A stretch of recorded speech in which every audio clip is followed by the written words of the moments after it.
शांति। आज 11 अक्टूबर 2024 के साकार मधुर महावाक्य हैं मधुबन से।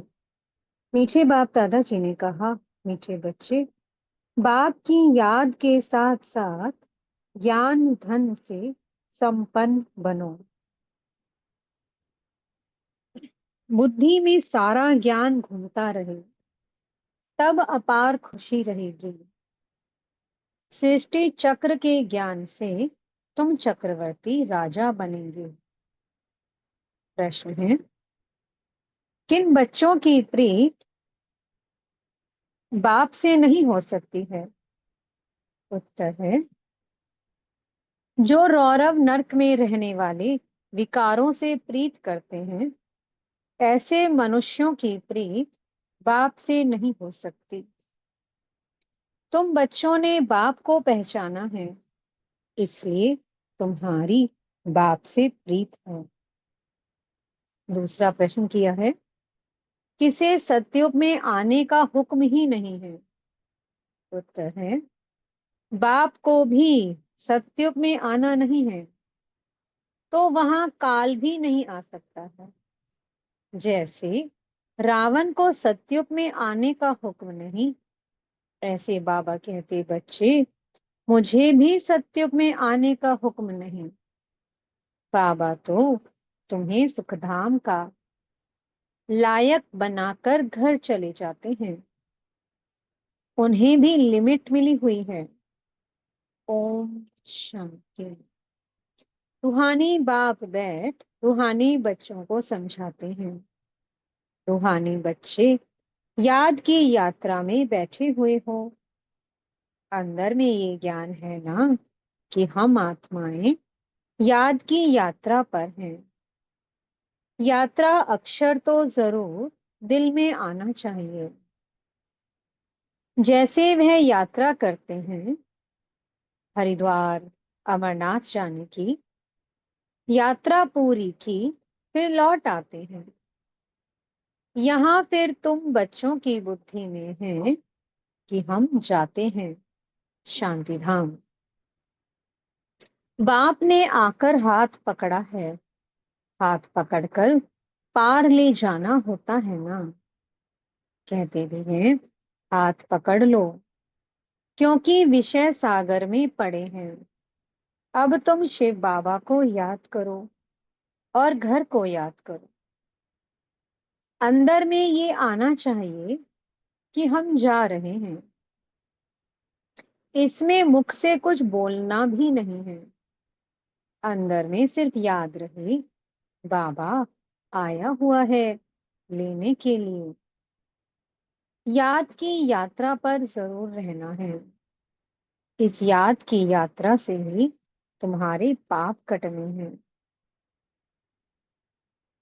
तब ही फिर उस मंजिल पर पहुंचेंगे। कितना क्लियर बाप समझाते हैं।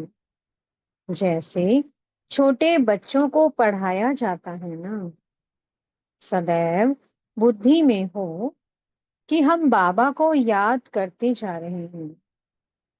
बाप का काम ही है पावन बनाकर पावन दुनिया में चले जाना। बच्चों को ले जाते हैं, आत्मा को ही यात्रा करनी है। हम आत्माओं को बाप को याद कर घर जाना है। घर पहुंचेंगे, फिर बाप का काम पूरा हुआ। बाप आते ही हैं पतित से पावन बनाकर घर ले जाने। पढ़ाई तो यहाँ ही पढ़ते हैं। भल घूमो फिरो, कोई भी काम काज करो, बुद्धि में ये याद रहे। योग अक्षर में यात्रा सिद्ध नहीं होती है। योग सन्यासियों का है। वह तो सब है मनुष्यों की मत। आधा कल्प तुम मनुष्य मत पर चले हो, आधा कल्प दैवीय मत पर चले थे। अभी तुमको मिलती है ईश्वरीय मत। योग अक्षर नहीं कहो, याद की यात्रा कहो। आत्मा को ये यात्रा करनी है। वह होती है जिस्मानी यात्रा, शरीर के साथ जाते हैं। इसमें तो शरीर का काम ही नहीं। आत्मा जानती है, हम आत्माओं का वह स्वीट घर है। बाप हमको शिक्षा दे रहे हैं, जिससे हम पावन बनेंगे। याद करते करते तमो प्रधान से सतो प्रधान बनना है। ये है यात्रा। हम बाप की याद में बैठते हैं, क्योंकि बाबा के पास ही घर जाना है। बाप आते ही हैं पावन बनाने। सो तो पावन दुनिया में जाना ही है। बाप पावन बनाते हैं, फिर नंबरवार पुरुषार्थ अनुसार तुम पावन दुनिया में जाएंगे। ये ज्ञान बुद्धि में रहना चाहिए। हम याद की यात्रा पर हैं। हमको इस मृत्यु लोक में लौटकर नहीं आना है। बाबा का काम है हमको घर तक पहुंचाना। बाबा रास्ता बता देते हैं। अभी तुम तो मृत्यु लोक में हो, फिर अमरलोक नई दुनिया में होंगे। बाप लायक बनाकर ही छोड़ते हैं। सुखधाम में बाप नहीं ले जाएंगे। इनकी लिमिट हो जाती है घर तक पहुंचाना। ये सारा ज्ञान बुद्धि में रहना चाहिए। सिर्फ बाप को याद नहीं करना चाहिए, साथ में ज्ञान भी चाहिए। ज्ञान से तुम धन कमाते हो ना। इस सृष्टि चक्र के नॉलेज से तुम चक्रवर्ती राजा बनते हो। बुद्धि में ये ज्ञान है, इसमें चक्कर लगाया है। फिर हम घर जाएंगे, फिर नए सिर चक्र शुरू होगा। ये सारा ज्ञान बुद्धि में रहे, तब खुशी का पारा चढ़े। बाप को भी याद करना है, शांति धाम सुखधाम को भी याद करना है।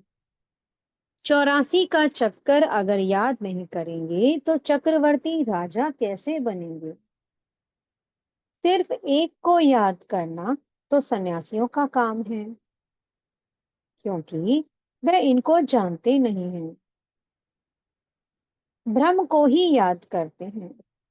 बाप तो अच्छी रीति बच्चों को समझाते हैं। याद करते करते ही तुम्हारे पाप कट जाने हैं। पहले तो घर जाना है। ये है रूहानी यात्रा। गायन भी है, चारों तरफ लगाए फेरे, फिर भी हरदम दूर रहे, अर्थात बाप से दूर रहे। जिस बाप से बेहद का वर्षा मिलना है, उनको तो जानते ही नहीं। कितने चक्कर लगाए हैं। हर वर्ष भी कई यात्रा करते हैं। पैसे बहुत होते हैं तो यात्रा का शौक रहता है। ये तो तुम्हारी है रूहानी यात्रा। तुम्हारे लिए कई दुनिया सॉरी तुम्हारे लिए नई दुनिया बन जाएगी। फिर तो नई दुनिया में ही आने वाली हो, जिसको अमरलोक कहा जाता है। वहां काल होता नहीं जो किसको ले जाए। काल को हुक्म ही नहीं है नई दुनिया में आने का। रावण की तो ये पुरानी दुनिया है ना। तुम बुलाते भी यहाँ हो। बात कहते हैं, मैं पुरानी दुनिया में पुराने शरीर में आता हूँ। मुझे भी नई दुनिया में आने का हुक्म नहीं है। मैं तो पतितों को ही पावन बनाने आता हूँ। तुम पावन बन फिर औरों को भी पावन बनाते हो। सन्यासी तो भाग जाते हैं, एकदम गुम हो जाते हैं। पता ही नहीं पड़ता है कहाँ चला गया।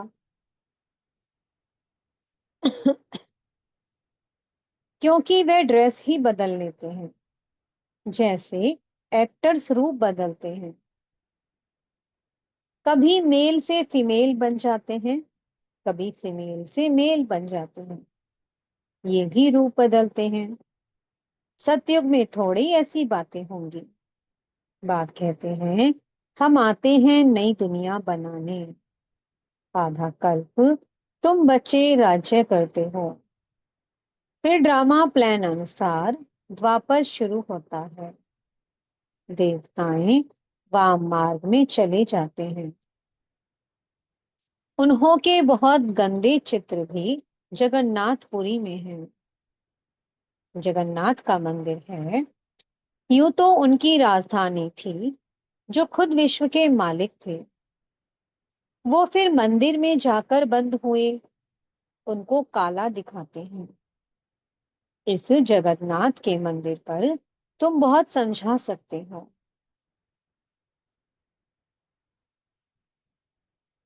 और कोई इनका अर्थ समझा नहीं सकते। देवता ही पूज्य से पुजारी बनते हैं। वह लोग तो हर बात में भगवान के लिए कह देते, आपे ही पूज्य, आपे ही पुजारी। आप ही सुख देते हो, आप ही दुख देते हो। बाप कहते हैं, मैं तो किसको दुख देता ही नहीं हूं। यह तो समझ की बात है। बच्चा जन्मा तो खुशी होगी, बच्चा मरा तो रोने लग पड़ेंगे। कहेंगे, भगवान ने दुख दिया। अरे, ये अल्पकाल का सुख दुख तुमको रावण राज्य में ही मिलता है। मेरे राज्य में दुख की बात नहीं होती। सतयुग को कहा जाता है अमरलोक। इनका नाम ही है मृत्युलोक। अकाले मर पड़ते हैं। वहां तो बहुत खुशियां मनाते हैं। आयु भी बड़ी रहती है। बड़ी में बड़ी आयु 150 वर्ष की होती है। यहाँ भी कभी कभी ऐसे कोई की होती है, परंतु यहाँ तो स्वर्ग नहीं है ना। कोई शरीर को बहुत संभाल से रखते हैं, तो आयु बड़ी भी हो जाती है। फिर बच्चे भी कितने हो जाते हैं। परिवार बढ़ता जाता है। वृद्धि जल्दी होती है। जैसे झाड़ से टाल टालियां निकलती हैं। 50 टालियां और उनसे और 50 निकलेंगी। कितना वृद्धि को पाते हैं। यहाँ भी ऐसे है, इसलिए इनका मिसाल बढ़ के झाड़ से देते हैं। सारा झाड़ खड़ा है, फाउंडेशन है नहीं। यहाँ भी आदि सनातन देवी देवता धर्म का फाउंडेशन है। फाउंडेशन है नहीं। बाबा कहते हैं, यहाँ भी आदि सनातन देवी देवता धर्म का फाउंडेशन है नहीं। कोई को पता ही नहीं देवताएं कब थे। वह तो लाखों वर्ष कह देते हैं। आगे तुम कभी ख्याल भी नहीं करते थे। बाप ही आकर ये सब बातें समझाते हैं। तुम भी बाप को भी जान गए हो, और सारे ड्रामा के आदि, मध्य, अंत, ड्यूरेशन आदि सब को जान गए हो। नई दुनिया से पुरानी, पुरानी से नई कैसे बनती है, ये कोई नहीं जानते। अभी तुम बच्चे याद की यात्रा में बैठते हो। ये यात्रा तो तुम्हारी नित्य चलनी है। घूमो फिरो, परंतु इस याद की यात्रा में रहो। ये है रूहानी यात्रा। तुम जानते हो, भक्ति मार्ग में हम भी उन यात्राओं पर जाते थे। बहुत बार यात्रा की होगी। जो पक्के भक्त होंगे, बाबा ने समझाया है, एक शिव की भक्ति करना, वो है अव्यभिचारी भक्ति। फिर देवताओं की होती है। फिर 5 तत्वों की भक्ति करते हैं। देवताओं की भक्ति फिर भी अच्छी है, क्योंकि उन्हों का शरीर फिर भी सतो प्रधान है। मनुष्यों का शरीर तो पतित है ना, वह तो पावन है। फिर द्वापर से लेकर सब पतित बन पड़े हैं, नीचे गिरते आते हैं। सीढ़ी का चित्र तुम्हारे लिए बहुत अच्छा है समझाने का। जिनकी भी कहानी बताते हैं ना, ये सब दृष्टांत आदि इस समय के ही हैं, सब तुम्हारे ऊपर ही बने हुए हैं। भ्रमरी का मिसाल भी तुम्हारा है, जो कीड़ों को आप समान ब्राह्मण बनाते हो। यहाँ के ही सब दृष्टांत हैं।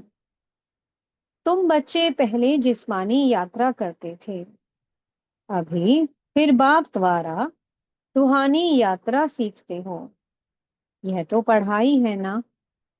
भक्ति में देखो क्या क्या करते हैं, सबके आगे माथा टेकते रहते हैं, एक के भी ऑक्यूपेशन को नहीं जानते। हिसाब किया जाता है ना, सबसे जास्ती जन्म कौन लेते हैं, फिर कम होते जाते हैं। ये ज्ञान भी अभी तुमको मिलता है। तुम समझते हो बरोबर स्वर्ग था। भारतवासी तो इतने पत्थर बुद्धि बने हैं, उनसे पूछो स्वर्ग कब था, तो लाखों वर्ष कह देंगे। अभी तुम बच्चे जानते हो हम विश्व के मालिक थे, कितने सुखी थे। अब फिर हमको बैगर टू प्रिंस बनना है। दुनिया नई से पुरानी होती है ना, तो बाप कहते हैं मेहनत करो। यह भी जानते हैं माया घड़ी घड़ी भुला देती है। बाप समझाते हैं बुद्धि में सदैव ये याद रखो, हम जा रहे हैं। हमारा इस पुरानी दुनिया से लंगर उठा हुआ है, नैया उस पार जानी है। गाते हैं ना, नैया हमारी पार ले जाओ। कब पार जानी है वह जानते नहीं है। तो मुख्य है याद की यात्रा। बाप के साथ वर्षा भी याद आना चाहिए। बच्चे बालिग होते हैं तो बाप का वर्षा ही बुद्धि में रहता है। तुम तो बड़े हो ही, आत्मा झट जान लेती है। ये बात तो बरोबर है। बेहद के बाप का वर्षा है ही स्वर्ग। बाबा स्वर्ग की स्थापना करते हैं तो बाप की श्रीमत पर चलना पड़े। बाप कहते हैं पवित्र जरूर बनना है। पवित्रता के कारण ही झगड़े होते हैं। वह तो बिल्कुल ही जैसे रौरव नर्क में पड़े हैं, और ही जास्ती विकारों में गिरने लग पड़ते हैं। इसलिए बाप से प्रीत रख नहीं सकते हैं। विनाश काले विपरीत बुद्धि है ना। बाप आते ही हैं प्रीत बुद्धि बनाने। बहुत हैं जिनकी रिंचक भी प्रीत बुद्धि नहीं है, कभी बाप को याद भी नहीं करते हैं। शिव बाबा को जानते ही नहीं हैं, मानते ही नहीं हैं। माया का पूरा ग्रहण लगा हुआ है। याद की यात्रा बिल्कुल ही नहीं। बाप मेहनत तो कराते हैं, ये भी जानते हो। सूर्यवंशी चंद्रवंशी राजधानी यहाँ स्थापन हो रही है। सतयुग त्रेता में कोई भी धर्म स्थापन होते नहीं। राम कोई धर्म स्थापन नहीं करते। यह तो स्थापना करने वाले बाप द्वारा ये बनते हैं। और धर्म स्थापक और बाप के धर्म स्थापना में रात दिन का फर्क है। बाप आते ही हैं संगम पर, जबकि दुनिया को बदलना है। बाप कहते हैं कल्प कल्प कल्प के संगम युगे आता हूं। उन्होंने फिर युगे युगे अक्षर रॉन्ग लिख दिया है। आधा कल्प भक्ति मार्ग भी चलना ही है। तो बाप कहते हैं बच्चे इन बातों को भूलो मत। ये कहते हैं बाबा हम आपको भूल जाते हैं। अरे, बाप को तो जानवर भी नहीं भूलते हैं। तुम क्यों भूलते हो? अपने को आत्मा नहीं समझते हो? ध्येय अभिमानी बनने से ही तुम बाप को भूलते हो। अब जैसे बाप समझाते हैं, वैसे तुम बच्चों को भी टेव यानी कि आदत रखनी चाहिए। भबके से बात करनी चाहिए। ऐसे नहीं, बड़े आदमी के आगे तुम पंख हो जाओ। तुम कुमारियां ही बड़े बड़े विद्वान पंडितों के आगे जाती हो, तो तुम्हें निडर हो समझाना है। अच्छा, मीठे मीठे सी कीलतें बच्चों प्रति माता पिता बाप दादा का याद प्यार और गुड मॉर्निंग। रूहानी बाप की रूहानी बच्चों को नमस्ते। हम रूहानी बच्चों की मीठे रूहानी बाप दादाजी को बहुत बहुत याद प्यार गुड मॉर्निंग और नमस्ते। धारणा के लिए मुख्य सार है। पहला पॉइंट, बुद्धि में सदैव याद रहे कि हम जा रहे हैं। हमारी नैया का लंगर इस पुरानी दुनिया से उठ चुका है। हम हैं रूहानी यात्रा पर। यही यात्रा करनी और करानी है। दूसरा पॉइंट है, किसी भी बड़े आदमी के सामने निर्भयता से यानी कि भवके से बात करनी है। फंक नहीं होना है। देही अभिमानी बनकर समझाने की आदत डालनी है। मीठे सतगुरु जी वरदान दे रहे हैं। व्यर्थ व माया से इनोसेंट बन दिव्यता का अनुभव करने वाले महान आत्मा भव।